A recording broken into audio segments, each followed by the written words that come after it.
Okay, this is the video that I promised you guys that I would upload for you guys about the halo lights. Basically the first, there, you can see them in there. Basically the first thing you're going to want to do is disassemble this front fairing. So you got to take all these bolts across the windscreen out. Take the mirrors off.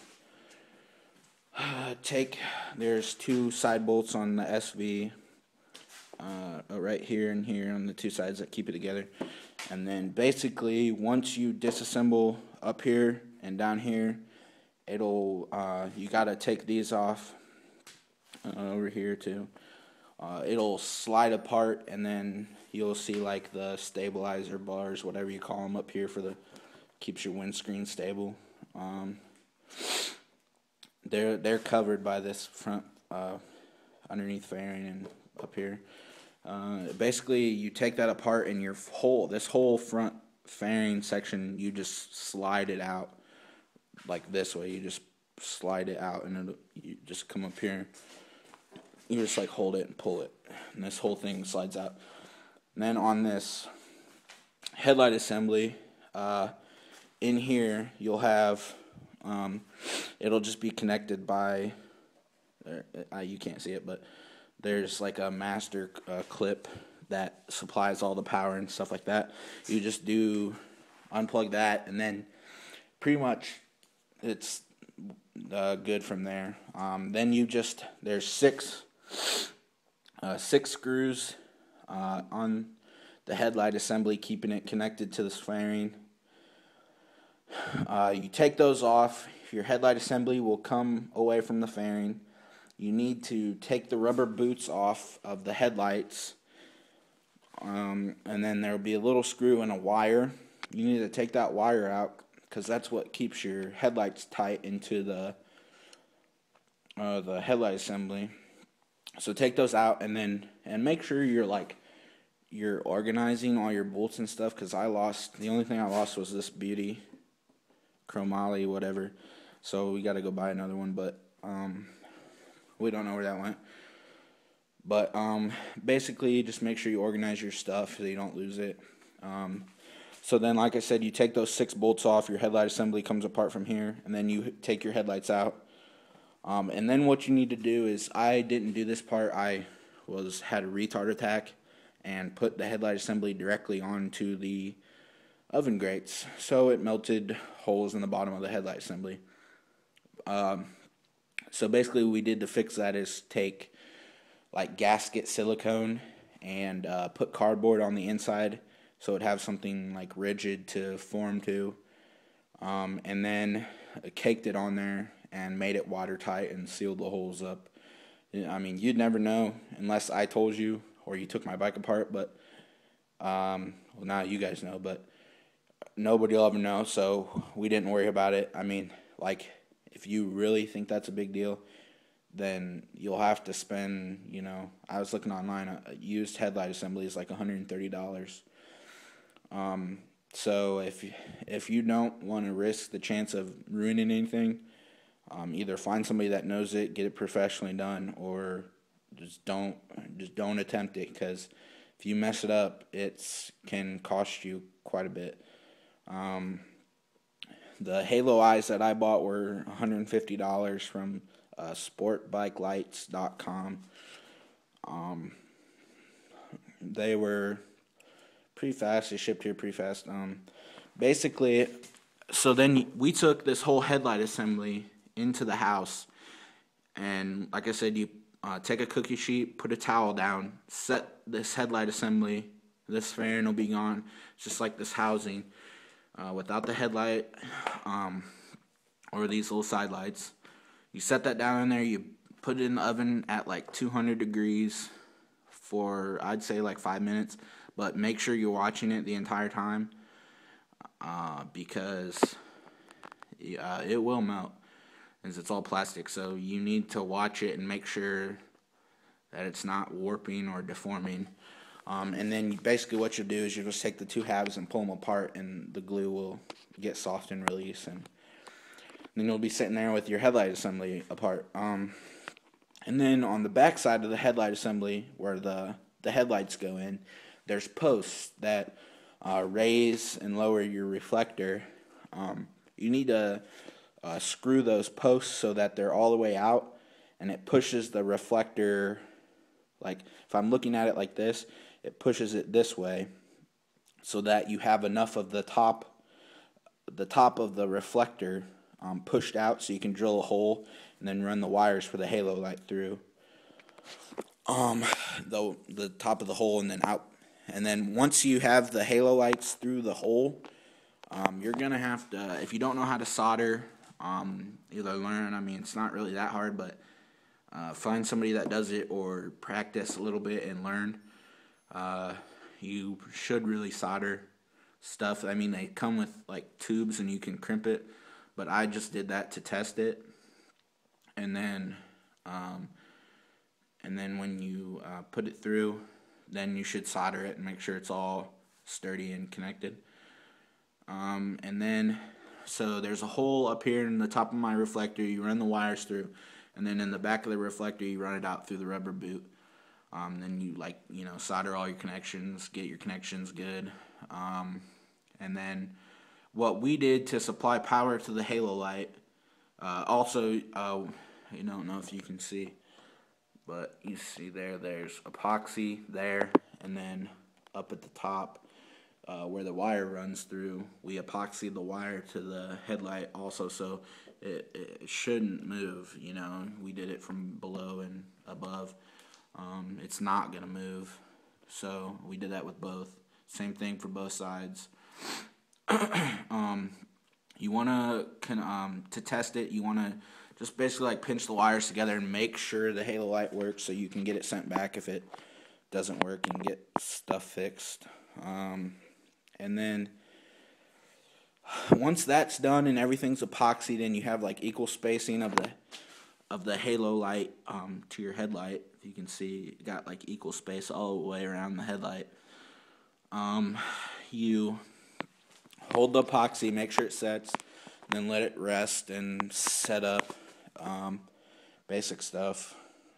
And then in order to get my headlight assembly back together, we took channel locks, pretty big channel locks, and we took some of the gasket silicone that I used to fill the holes. We put that around the edge, and then took channel locks and paper towel, and put like paper towel to protect the headlight assembly, and then we just squeezed it closed with channel locks, and we let that set for a little bit, and then your headlight assembly is back together. Let's see. Okay, now to the function. Basically, what we did was, if you can see up here, there's this. It's a toggle switch. What that does, let me turn my lights on. Okay, so you have headlights, and then like high beam, low beam, of course, normal working headlights. Well, what this toggle switch does is it toggles my headlights on and off. So when it's off, there's no function, no high beam, no low beam, nothing. And then when it's back on, it's just like normal functioning headlights. So that works fine. And then what we did was, we did this because if you buy the halo lights and you hardline them right to your battery, the running lights, it washes the halo light out. So let me turn the halo light. They come with a remote. We didn't put the toggle switch on because the remote has it in it. So it's pretty much kind of pointless to do that. Trying to find the one where it cycles.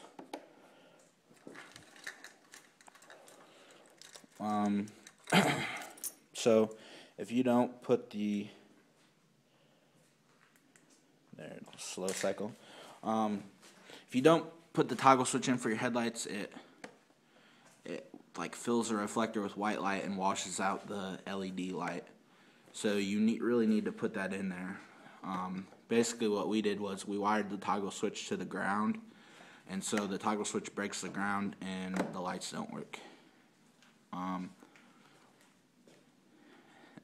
And then so I mean, as you can see the individual LEDs. Now that's how your eye picks it up, but then like see, once I move the camera out, they look to the camera, they look like CCF or CFFL, whatever, like solid tubes of light. But that's like, that is how your eye picks it up, the individual LEDs. So, but I mean, the trade-off is they're brighter, more colors, pulse options, and I just think, you know, I just think they're better. And then that's pretty much it. And then so you have, like, you cycle through all the colors.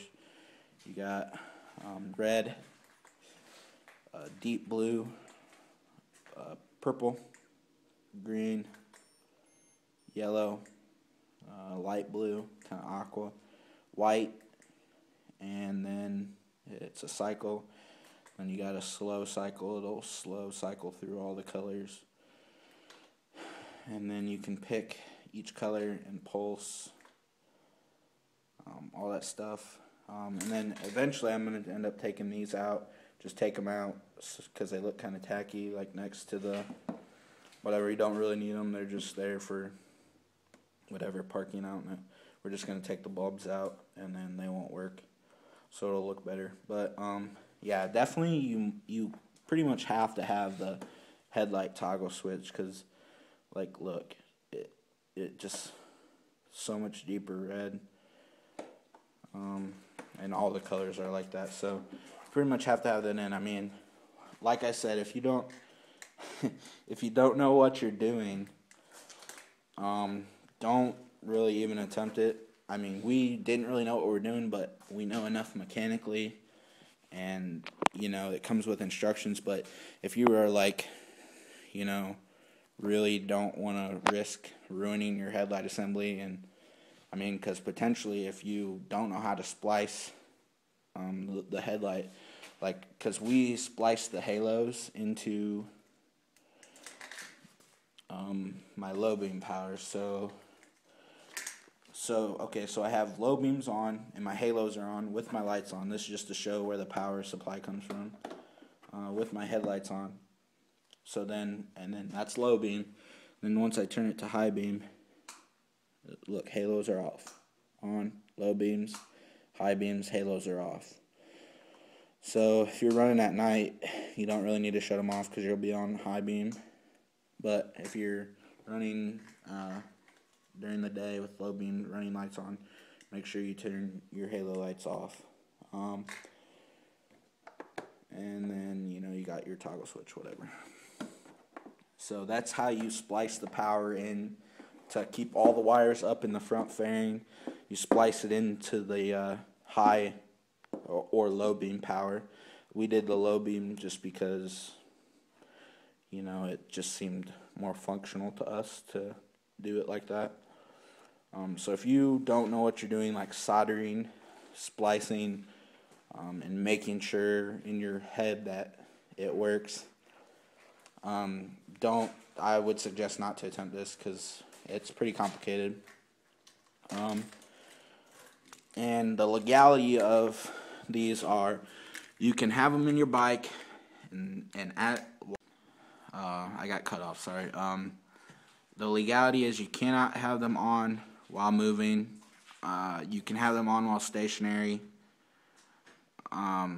because they flash emergency colors, stuff like that, but pretty much that's it. I mean, they're not going to stop you and like rip them out of your bike like some stuff they will, whatever, or impound your bike for them.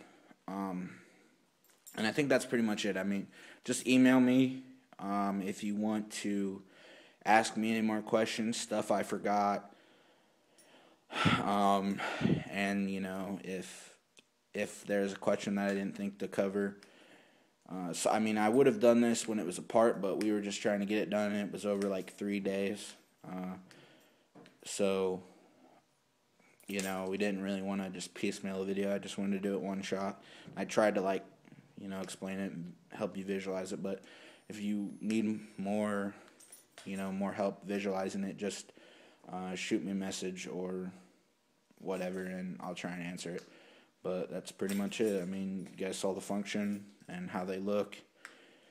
And, just give me a call, or not a call, but just shoot me a message, whatever, and I will, give you my honest opinion about them, whether they're worth it or not. So, there you are.